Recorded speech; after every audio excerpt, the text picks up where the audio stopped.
Ini merupakan bab mengenai hubungan industrial atau ketenagakerjaan. Di beberapa buku manajemen sumber daya manusia, kata dari hubungan industrial dikatakan atau ketenagakerjaan.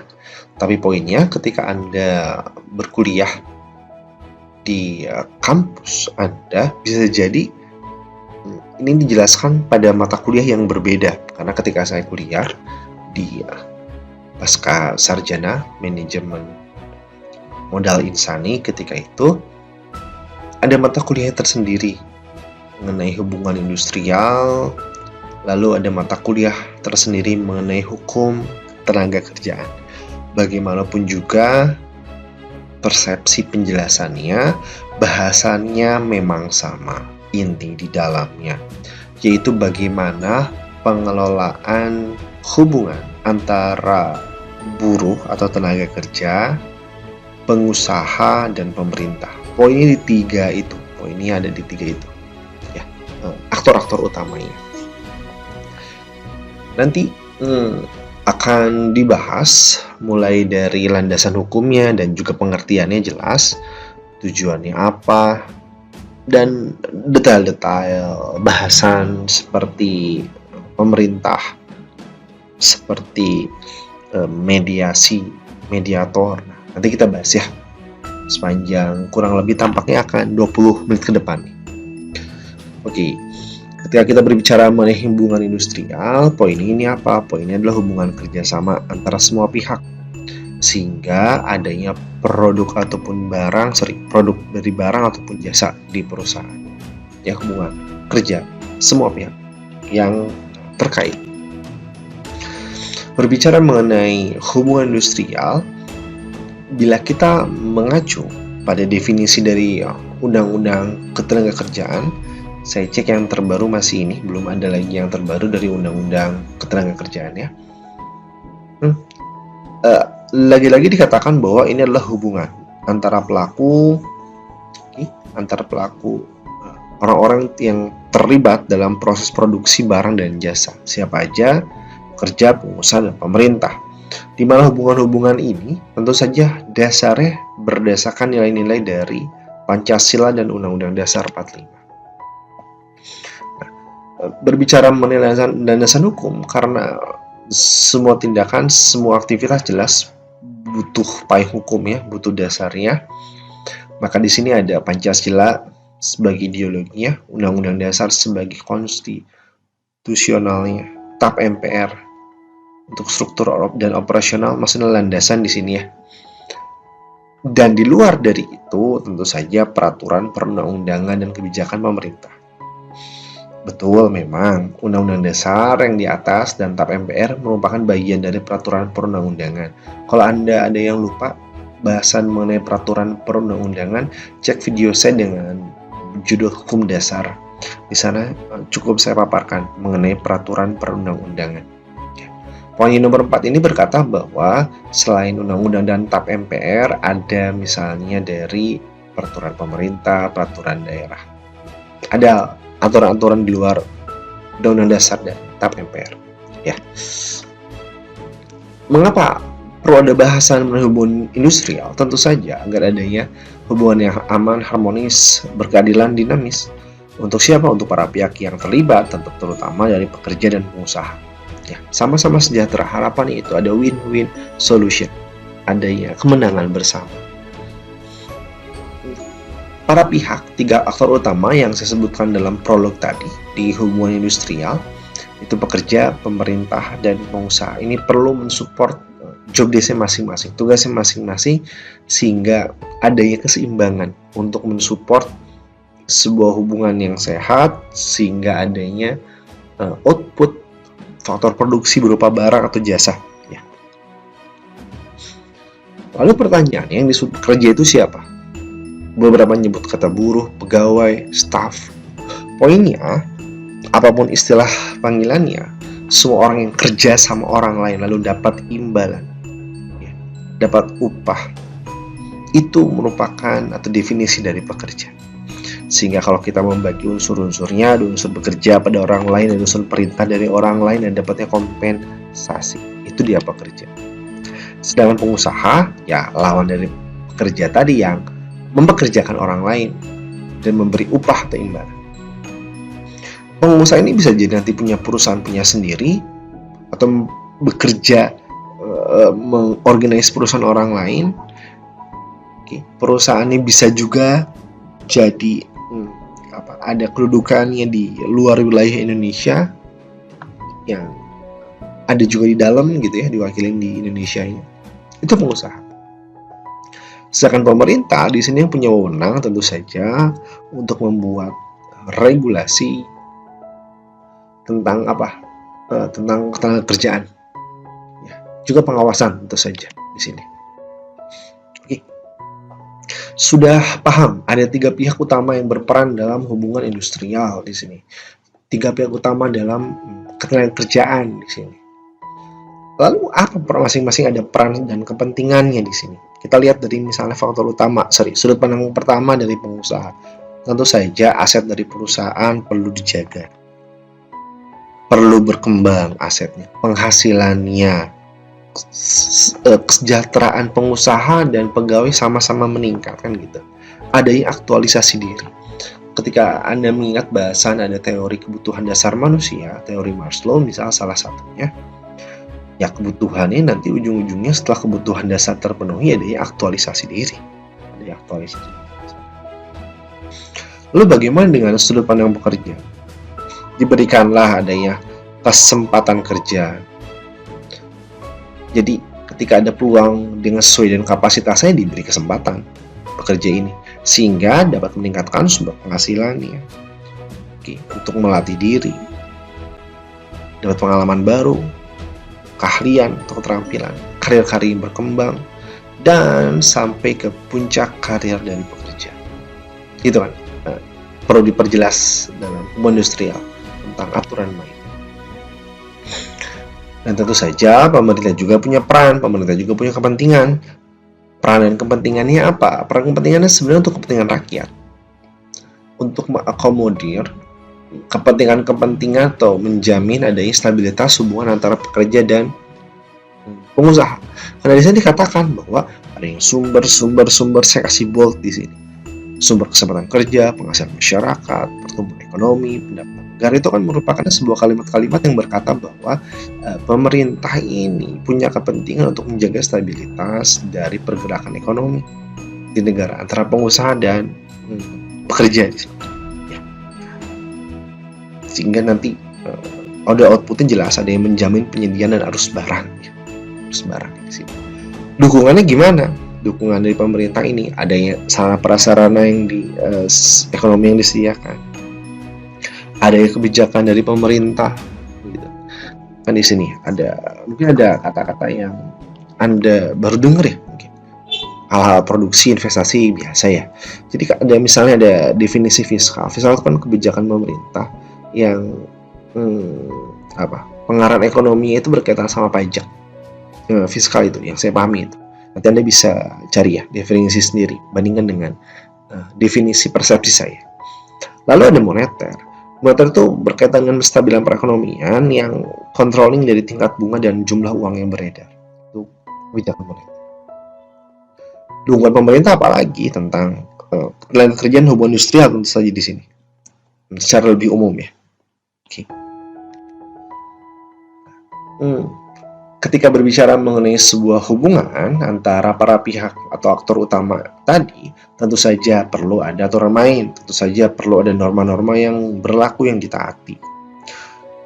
Norma yang berlaku ada yang sifat umum, ada yang sifat rinci di sini. Ada yang sifat umum, ada rinci. Yang umum disebutnya kan makro di sini. Yang rinci nanti disebut mikro. Yang makro regulasi ketenagakerjaan secara umum.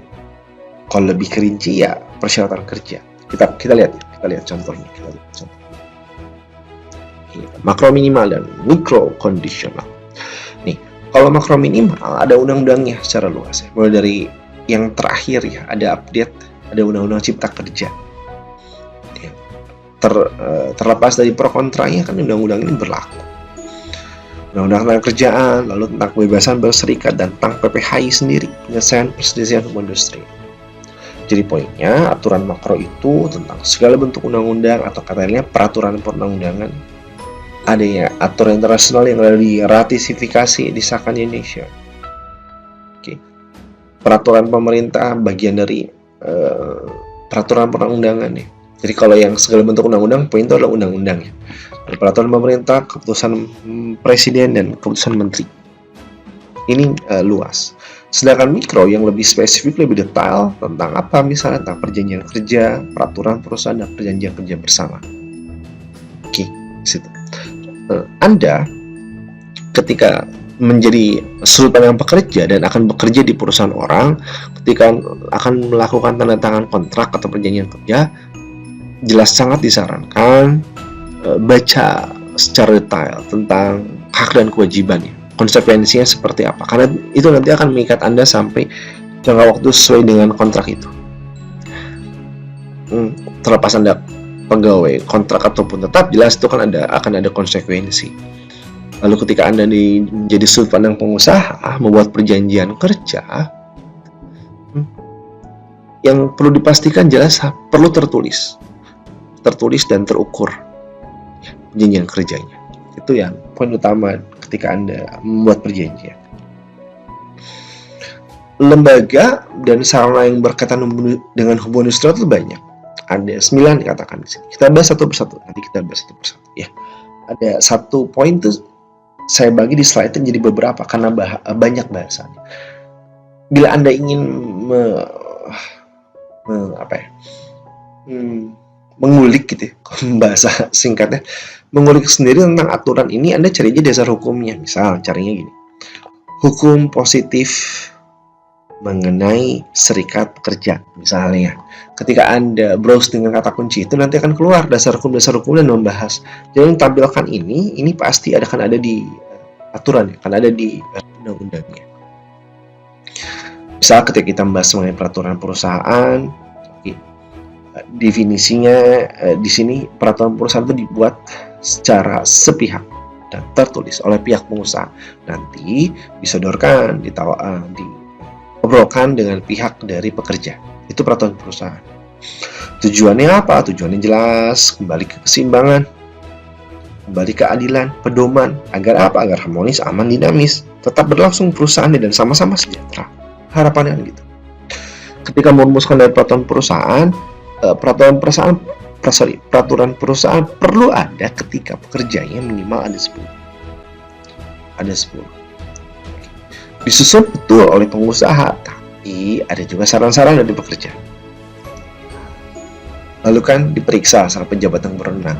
Nah, bila di Kota Bandung ada Dinas Ketenagakerjaan, seingat saya ada di Jalan Martanegara, daerah BKR Turangga sana, di Jalan Martanegara di situ. Saya pernah ketika mewakili ada perusahaan ketika saya bekerja sebagai HR di sana gitu. Saya pernah mengajukan PP ke sana, disahkan. Ya. Berlakunya 2 tahun dan perpanjangannya jelas harus diajukan kembali. Ketika sudah ada PP ini harus tahu para pekerja itu. Jadi diberitahu, diberikan, dijelaskan juga. Karena kalau hanya diberikan saja, bisa jadi ada malas membaca dan jadi nggak jelas, jadi bisa salah paham dan potensi konflik. Hati-hati. Nah, bila nanti di perusahaan sudah berkembang adanya serikat pekerja, nanti adanya rumusan namanya perjanjian kerja bersama, perjanjian PKB. Isi dari atau poin-poin isi dari peraturan perusahaan, poinnya kalau ini kan detailnya bisa Anda baca ya. Poin secara detailnya bagaimana hak dan kewajiban dari pengusaha dan pekerja. Itu poin besar. Detailnya misalnya hari dan waktu kerja, lemburnya gimana, cutinya, upah, tunjangan. Itu detailnya di situ. Detail tiap perusahaan tentu saja bisa jadi berbeda ya. Ketika Anda melihat perbandingan antara satu PP dengan PP yang lainnya. Bahasan yang selanjutnya ada yang disebutkan bipatrit. B itu 2. Jadi ada ya forum konsultasi antara siapa? Antara pengusaha sama wakil pekerja, wakil-wakilnya ya, nggak usah semua ya. Kalau pekerja nanti ngumpul, ada wakil yang dipercaya.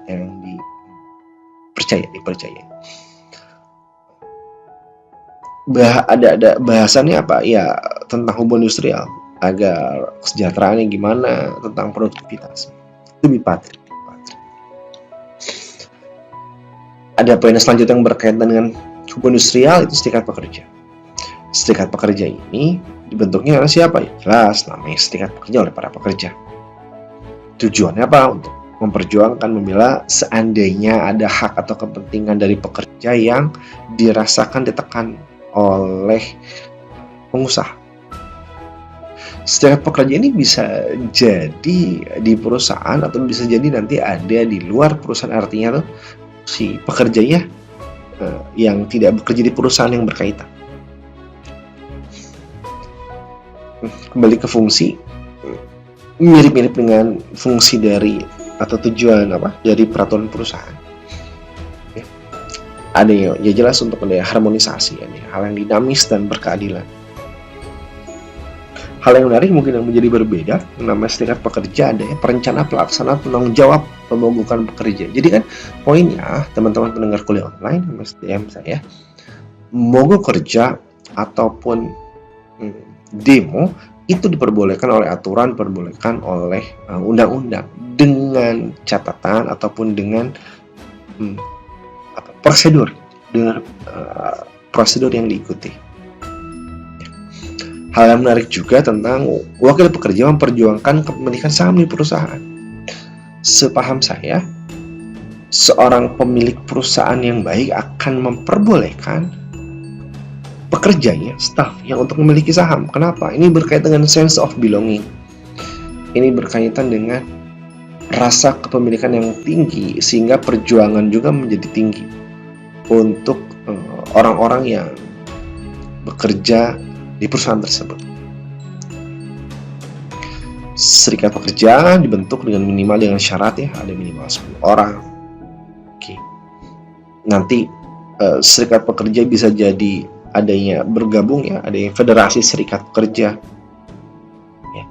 Federasi serikat pekerja itu minimal ada 5 serikat buruh. Lalu kalau misalnya ada konfederasi, sekurang-kurangnya ada 3 federasi di sini. Poin selanjutnya dari serikat pekerja, bagaimana tentang pembubarannya di sini? Serikat pekerja dapat bubar bila dibubarkan sesuai dengan ADART, bila perusahaannya tutup atau dinyatakan oleh putusan pengadilan. Bila serikat pekerja sudah terbentuk, maka akan diinformasikan secara tertulis ke instansi pemerintah, ke dinas kerjaan seperti yang saya sebut tadi, tertulis katakan di sana. Dikatakan serikat pekerja sebagai perlindungan hak kan ya, perlindungan hak untuk berorganisasi, artinya ya ini serikat pekerja perlu ada di perusahaan, dilarang ada larangan di sana. Ketika saya buat rekaman kuliah ini bulan Mei, 1 Mei kemarin, katanya juga sebagai May Day, hari buruh ya. Jadi di hari buruh biasa tanda kutip disemarakan oleh ada demonstrasi buruh-buruh yang menuntut tentang kesejahteraan, menuntut tentang kesetaraan, dan banyak ya. Hari buruh. Ini ada program serikat pekerja ditampilkan nama-namanya.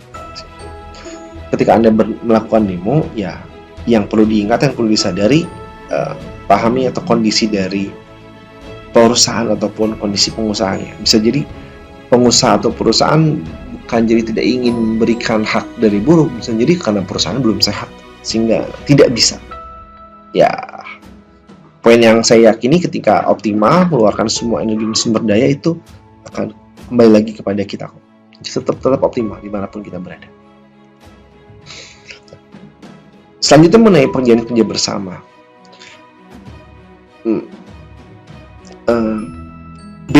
Beda utama antara PP dan PKB, sebutnya gitu aja biar gampangnya, ada PP ada PKB.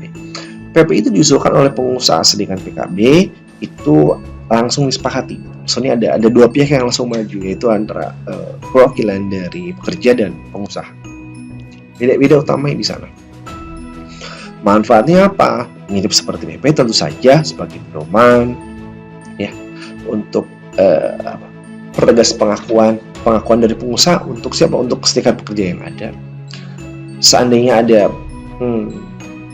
perjanjian atur hukum yang belum ada di peraturan perundang-undangan ya lah, maka dibahas di PKB ya.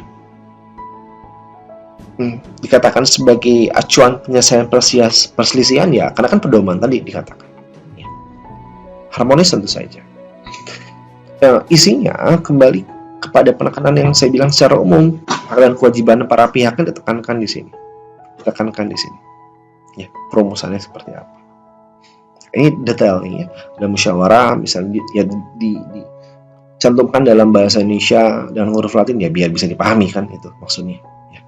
Di perusahaan ada satu PKB, saya sudah katakan tadi ya, dibuat bersama bahwa namanya PKB itu yang berhak mewakili bila ada minimal 50% dari pekerja. Makanya dalam prakteknya biasanya ada lobby-lobby untuk bergabung dengan serikat pekerja dengan tawaran yang tersendiri. Anggota dari serikat pekerja di sini dikatakan bahwa isinya tuh harus punya anggota gitu ya. Sorry, ada buktinya, ada kartu anggotanya. Ya biar ada pertanggungjawaban kan dengan adanya kartu anggota ini. Durasi yang paling lama bisa berpanjang 1 tahun. Bila nanti mau buat PKB berikutnya paling cepat sebelum ada jangka waktu berakhir 3 bulan sebelumnya harus mulai diproses. Saya sudah sebutkan tadi tentang hak dan kewajiban. Jelas ya jangka waktu, semua hal sebuah perjanjian yang dibuat perlu ada jangka waktunya. Tanda tangan para pihak, wakil buruh, tentu saja wakil dari pekerja harus ada. Hal yang utama jelas dalam prinsip hukum. Jadi ketika kita membahas mengenai bab dari hubungan industrial ataupun tenaga kerjaan ini, kita perlu paham dasar ilmu hukum. Dan dasar ilmu hukum ini apa? Ketika kita berbicara mengenai hierarki peraturan perundang-undangan, ya aturan yang bawah tidak boleh bertentangan dengan yang atas. Ya, makanya saya sarankan teman-teman yang menyimak ini simak juga pembahasan saya, video saya mengenai hukum dasar. Oke. Ini mengenai perumusan isi perjanjian kerja bersama. Ya. Teknis, manajer misalnya. Dan selanjutnya bisa dibaca tanggal itu. Nah, saya ingin concern kepada beberapa tahap untuk tahapan pembuatannya. Misalnya tahap yang pertama ada permintaan tertulis untuk berunding, ada ya tata tertib perundingan yang disepakati, ada ya tim perunding yang disepakati yang diajukan. Oke, ada ya perundingan dengan konsultasi dengan dinas tenaga kerjaan, sampai nanti ujung-ujungnya ada penandatanganan kedua belah pihak lalu didaftarkan ke dinas tenaga kerjaan kan di situ. Bukan cuma pekerja yang punya serikat ataupun asosiasi, tapi pengusaha punya asosiasi tersendiri. Tujuannya untuk apa? Ya untuk saling sharing tentang penanganan masalah tenaga kerjaan, hubungan industrial. Yang namanya ilmu kan perlu terus update tentang apakah ada aturan hukum yang terbaru di situ ya. Ini nih untuk saling share di sini kebutuhannya di sini. Tadi kita berbicara mengenai bipatri, ya. Sekarang ada yang dengan tripartit, 3 pihak.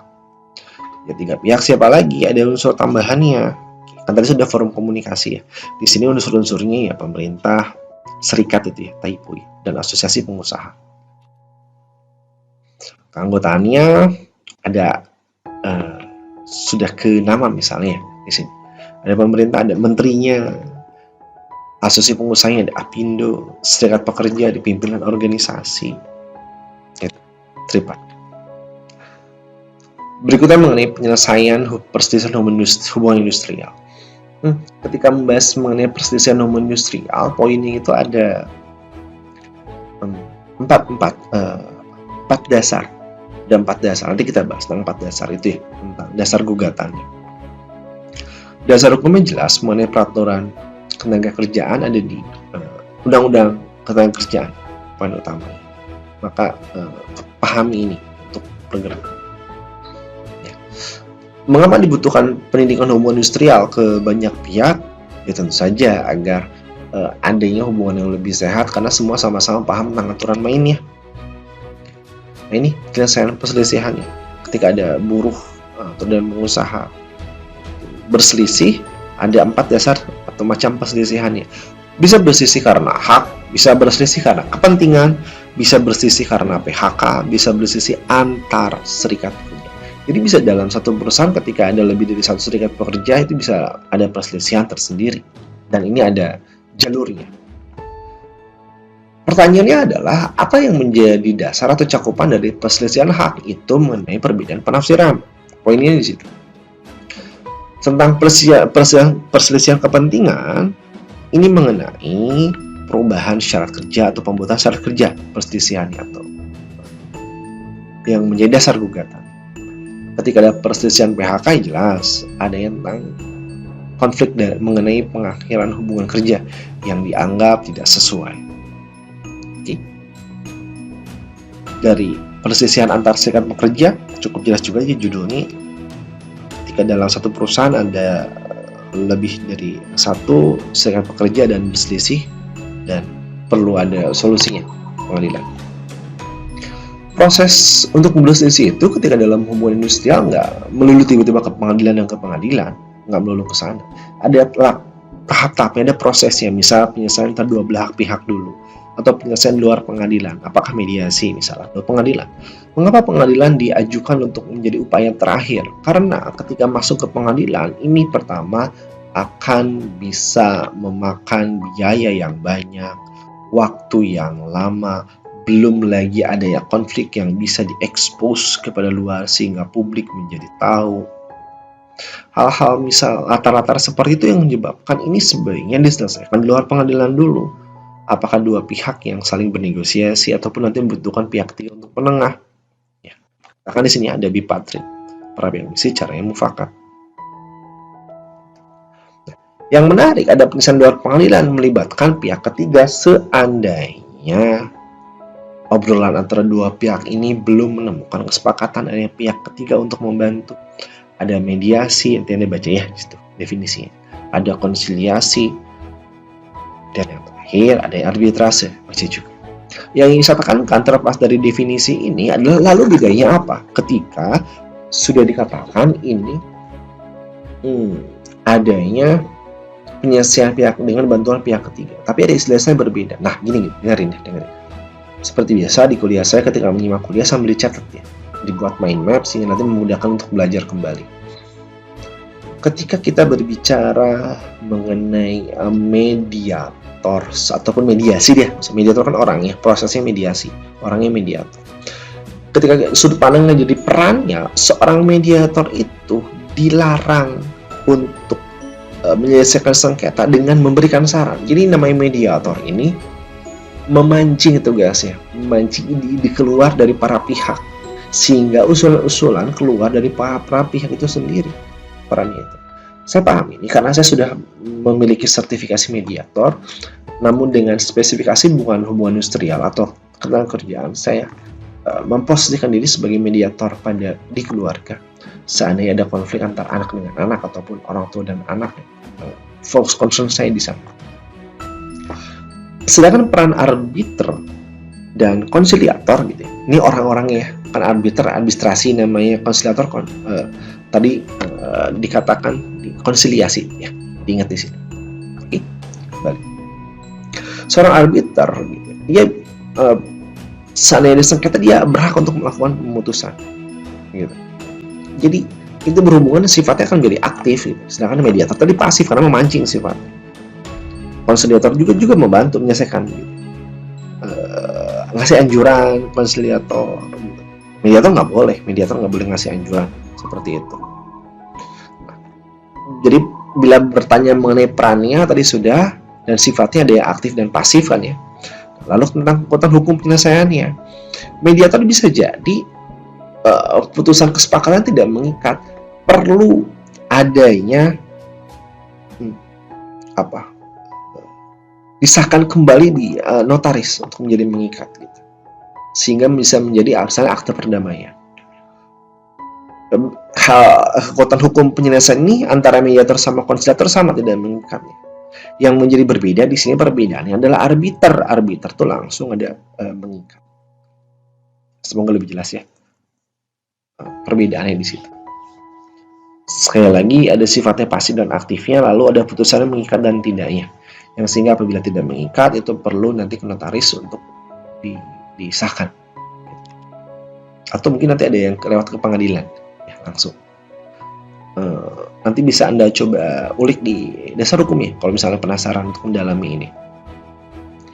Di proses di pengadilan hukum industrial, bila di Bandung tuh daerah Soekarno-Hatta, saya pernah berkunjung. Jadi dengan pendidikan sarjana saya di Fakultas Hukum, ada aktivitas kampus yang seringkali saya untuk berkunjung melihat mengenai tentang situasi dari pengadilan. Bahkan tidak jarang dosen saya yang hakim kita mengundang, ayo tonton saya ketika sedang mengadili perkara misalnya. Jadi saya pernah untuk menyaksikan bagaimana proses pengadilan terjadi di hubungan industrial. Itu juga pengadilan negeri ya, kalau di Bandung di Jalan Riau tadi. Oke, pengadilan hubungan industrial dibentuk untuk apa? Negeri yang typo lagi, maaf, memeriksa, mengadili, memberikan putusan terhadap perselisihan hubungan industrial. Perselisihan yang 4 tadi ya, yang beliau tadi. Seandainya nanti, jadi itu ada tahapan nih. Kalau kita berbicara mengenai pengadilan umum, ketika Anda membaca berita secara online ataupun koran gitu langsung ya, itu kan ada pengadilan negeri, pengadilan tinggi, dan Mahkamah Agung. Ketika berbicara mengenai pengadilan negeri yang tingkat pertama, nanti ada putusan hakim bila ada para pihak yang merasa kurang puas dengan putusan, lalu bisa mengajukan banding di pengadilan tinggi. Lalu nanti naik lagi bila ada putusan yang tidak puas ke Mahkamah Agung. Saja dengan term and condition ya, ada syarat-syarat untuk bisa mengajukan tersebut. Dan bila di hubungan industrial, bila nanti adanya putusan lalu adanya pihak yang merasa dibutuhkan untuk diadili kembali, itu naiknya langsung ke Mahkamah Agung. Sehingga bila dibuat menjadi skema, ada perundingan bipartit yang 2 pihak, lalu naik ke 3 pihak ya, naiknya 3 pihak dan naiklah ke pengadilan di sini. Dan ini adalah dasar hukumnya. Ini dia pembahasan saya mengenai hubungan industrial dan ketenaga kerjaan. Semoga membantu memberikan pemahaman lebih di mata kuliah manajemen sumber daya manusia. Saya Romi Muhammad Ramdhani pamit. Wassalamualaikum warahmatullahi wabarakatuh.